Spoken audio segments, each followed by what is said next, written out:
প্রিয় শিক্ষার্থীরা, আজকে তোমরা শিখলে ইফের ব্যবহার, উড দ্যাটের ব্যবহার, বিশেষ করে রাইট ফর্ম ভার্সে যদি বি থাকে সেক্ষেত্রে বি এর জায়গায় যে আমরা ওয়ার ইউজ করি সেটা অকল্পনীয় কোনো কিছু হলে, মানে বিশেষ করে যেটা বাস্তবের সঙ্গে মিল হবে না। এখন তোমাদেরকে এই সম্পর্কে কয়েকটি আমি সেন্টেন্স ধরবো, প্রত্যেককে একটা করে।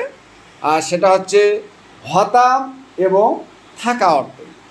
হওয়া অর্থে হলে আমরা ব্যবহার করবো কি ওয়ার, এবং থাকা অর্থে হলে ব্যবহার করবো কি হ্যাঁ।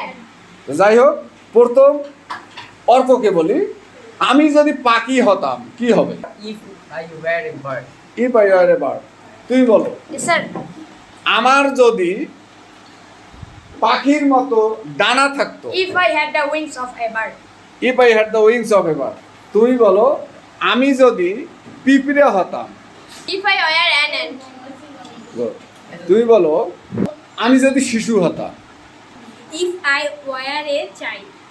আচ্ছা, তুমি বলো, আমি যদি বালক হতাম। Sir, if I were a boy. If I were a bird. তুমি বলো, আমার যদি একটি উড়োজাহাজ থাকতো। If I had an aeroplane. আমার যদি পশুর মতো চারটি পা থাকতো। If I had 4 legs like an animal. Good.